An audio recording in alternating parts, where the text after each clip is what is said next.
अध्याय 3 कर्मयोग भाग 2।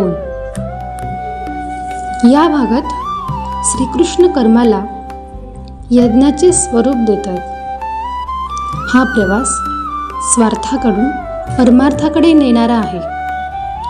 जगचक्र टिकवण्यासाठी परस्पर सहकार्य आणि कर्तव्य का महत्त्वाचे आहे हे आपण इथे पाहणार आहोत। अगदी जनक राजासारख्या ज्ञानी पुरुषांनाही लोकसंग्रहासाठी कर्मच केले। हा आदर्श समोर ठेवून भगवंत आपल्याला निस्वार्थ सेवा हीच खरी भक्ती असल्याचे शिकवत आहेत। श्लोक 11। देवान् भावयतानेन ते देवा भावयन्तु व परस्परं भावयन्त श्रेय परमवाप्स्यथ। या श्लोकात श्रीकृष्ण परस्पर सहकार्याचे महत्त्व सांगतात। ते म्हणतात की यज्ञाद्वारे तुम्ही देवांना संतुष्ट करा आणि ते देव तुम्हाला सुख समृद्धी देऊन संतुष्ट करतील। अशा प्रकारे एकमेकांना सहाय्य करत तुम्ही परम कल्याणाला प्राप्त व्हाल। हा श्लोक केवळ आध्यात्मिक नसून तो पर्यावरणाशी निगडित आहे। जेव्हा आपण निसर्गाचा आदर करतो आणि आपली कर्तव्य पार पाडतो तेव्हा निसर्गही आपल्याला भरभरून देतो। हे देण्याघेण्याचे चक्रच मानवी प्रगतीचा खरा आधार आहे। श्लोक 12। इष्टान् भोगान् ह्यो देवा दास्यन्ते यज्ञभाविता तेर्दत्तान् प्रदायोभ्यो यो भुङ्क्ते स्तेन एव स। यज्ञाने संतुष्ट झालेले देव तुम्हाला इच्छित भोग नक्कीच प्रदान करतील, पण जो माणूस देवांनी दिलेल्या गोष्टींचा उपभोग घेतो परंतु त्या बदल्यात त्यांना काहीही अर्पण करत नाही, कृतज्ञता व्यक्त करत नाही, तो चोर आहे असे भगवंत इथे स्पष्टपणे सांगत आहेत। आपण समाजाकडून आणि निसर्गाकडून खूप काही घेतो। जर आपण आपले कर्तव्य कर्म करून समाजाला काहीही परत दिले नाही तर आपण ऋणी राहतो। कृतज्ञता आणि सेवाभावाचे महत्त्व हा श्लोक अधोरेखित करत आहे। श्लोक 13। यज्ञशिष्टा शिणः सन्तो मुच्यन्ते सर्वकिल्बिषे भुञ्जते ते त्वगं पापा ये पचन्त्यात्मकारणात्। जे श्रेष्ठ पुरुष यज्ञानंतर उरलेले अन्न ग्रहण करतात ते सर्व पापातून मुक्त होतात। मात्र जे लोक केवळ स्वतःच्या सुखासाठी आणि स्वतःच्या पोटासाठी अन्न शिजवतात ते अन्नाऐवजी पाप खातात असे श्रीकृष्ण म्हणतात। याचा अर्थ असा की आपण जे काही कमवतो किंवा निर्माण करतो त्यात समाजाचा वाटा असणे आवश्यक आहे। केवळ स्वार्थी हेतूने जगणे हे अधर्माचे लक्षण आहे, तर वाटून घेणे आणि समर्पित भाव ठेवणे हाच मुक्तीचा मार्ग आहे।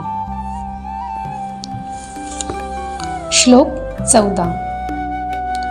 अन्नाद् भवन्ति भूतानि पर्जन्यादन्नसम्भव यज्ञात् भवति पर्जन्यो यज्ञकर्म समुद्भव। येथे श्रीकृष्ण सृष्टीचक्र समजावून सांगतात। सर्व प्राणी अन्नावर जगतात।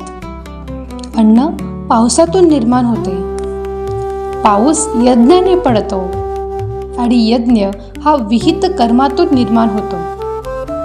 हे एक वैश्विक चक्र आहे। जर माणसाने आपले विहित कर्म थांबवले तर पावसाचे आणि अन्नाचे चक्र बिघडून संपूर्ण सृष्टी संकटात येईल। त्यामुळे आपले कर्तव्य करणे ही केवळ वैयक्तिक गरज नसून ती सृष्टी टिकवण्यासाठीची अनिवार्य अट आहे, हे या श्लोकातून स्पष्ट होते। श्लोक 15. कर्म ब्रह्मो दवं विद्धि ब्रह्माक्षर समुद्भवम् तस्मात् सर्व गतं ब्रह्म नित्यं यज्ञे प्रतिष्ठितम्. भगवंत सांगतात की कर्माची उत्पत्ती वेदांमधून झालेली आहे आणि वेद अविनाशी परमात्म्यापासून प्रगट झाले आहेत. म्हणूनच तो सर्वव्यापी परमात्मा यज्ञामध्ये सदैव स्थित असतो. जेव्हा आपण निस्वार्थ बुद्धीने कर्म करतो तेव्हा आपण प्रत्यक्ष परमात्म्याशी जोडले जातो. यज्ञमयी कर्म हे ईश्वरी शक्तीचे रूप आहे.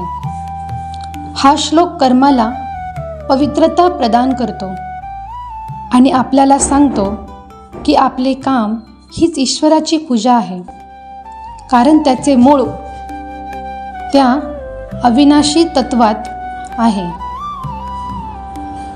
श्लोक 16.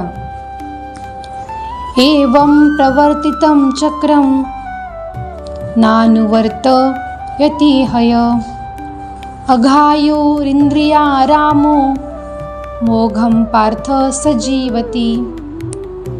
श्रीकृष्ण म्हणतात, हे पार्था, जो माणूस या जगात अशा प्रकारे चालणाऱ्या सृष्टीचक्रापासून वागत नाही त्याचे जगणे व्यर्थ आहे.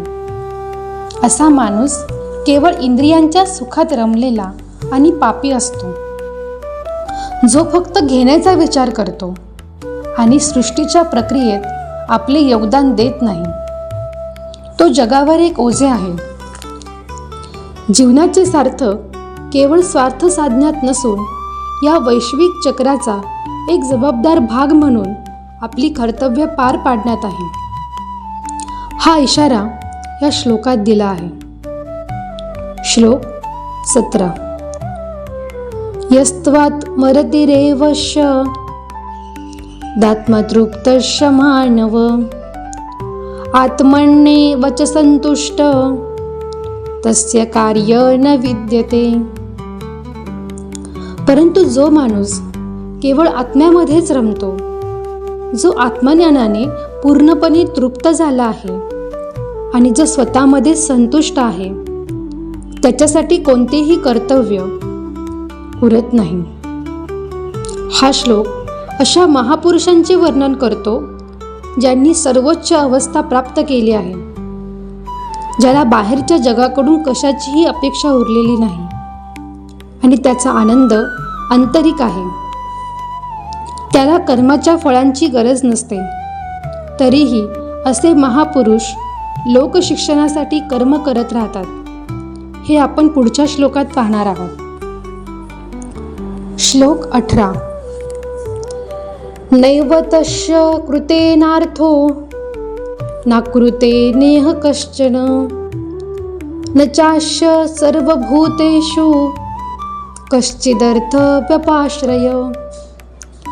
अशा आत्मज्ञानी पुरुषाला या जगात कर्म केल्याने कोणताही लाभ मिळत नाही आणि कर्म न केल्याने त्याचे काही नुकसानही होत नाही.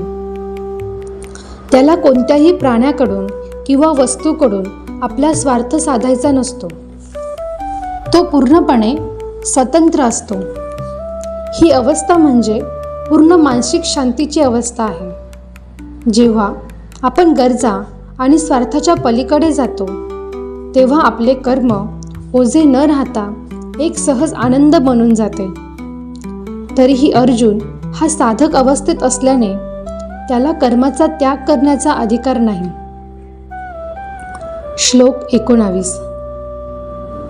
तस्मादसक्त सततं कार्यं कर्म समाचर असक्तो ह्याचर कर्म परमाप्नोति पुरुष.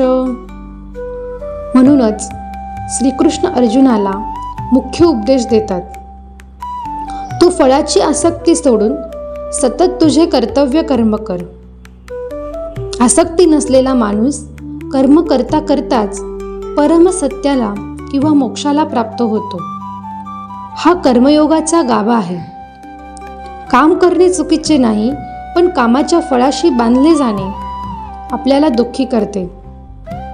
जर आपण आपले लक्ष केवळ प्रक्रियेवर आणि कर्तव्यावर ठेवले तर कर्माचे बंधन राहत नाही आणि मन शांत राहून यशही मिळते. श्लोक 20.